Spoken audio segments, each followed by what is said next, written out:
So I bless the mic because I have something to say. I rock headphones because I'm listening twice as much as I talk. And here are some solutions for you. Number one, you have to tell somebody.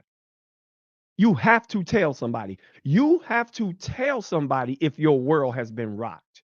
You have to tell somebody if you're depressed. You have to tell somebody if you feel like killing yourself. You have to tell somebody if you're inadequate. You feel inadequate. You have to tell somebody if you don't feel like enough. You have to tell somebody if you can't cope and you want to end it all. You have to reveal your weakness to somebody. You have to tell somebody. If it's not your wife, tell your friend. If it's not your friend, tell your barber. If it's not your barber, tell your doctor. But you have to tell somebody, man. If you suffer in silence, it is your fault. You are to blame for suffering in silence. So, first, you absolutely have to tell somebody. Secondly, you cannot be afraid to get help, man. You cannot be afraid to get help because if you are afraid to get help, you will never get better. You will never be the husband you want to be. You will never be the entrepreneur you want to be. You will never be the athlete you want to be. You will never be the chef you want to be. You have to get help. Call a therapist. Call a friend and get some information. Call your doctor, but you do need professional help. Find a community support group. Find a community of men that can walk with you. You have to go get help. That's number two. Without help, you will suffer in silence. And again, if you don't calm that storm, you will drown in the rain, and every body around you will get struck by that lightning because you're in a storm that you're too afraid to get help for. Number three, number three, you have to admit that you are weak. You can be a provider and need mental health counseling. You can be stable and need mental health counseling. You can be strong and need mental health counseling. I want you to understand that you have to admit that you need help.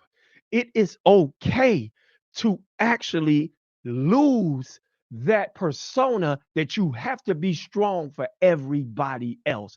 Because if you can't be strong for yourself, you cannot be strong for everybody else. It is an impossibility to live your life and never need help. You have to come to grips as a man that you have to admit that you need this help. It's not wrong to need mental health help. It's not a weakness to need help with your mental health. It is not a weakness. Take it from me, a man who was diagnosed with an anxiety disorder, a man who used to be on medication, a man who had to go seek therapy, a man who decided to go to a community support group, and now a man who's not only trained to do therapy, but I also facilitate these weekends to help men do life together, to overcome trauma, overcome depression. I'm telling y'all, you have to do that.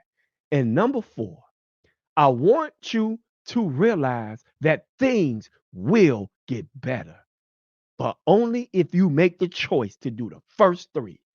Only if you make the choice, the first, and tell somebody to get help and to admit that you have a problem, then number four is possible.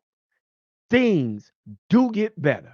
Joy truly does come in the morning only because you deal with that stuff at the nighttime. I'm telling y'all, men, there is hope for you. I hope you get on the Blue Room podcast this month because we're going to be chopping it up about mental health, y'all. This is the Blue Room podcast. I am enhancing men by challenging their thinking, cultivating their spiritual and their emotional health, and challenging them in all the areas that matters.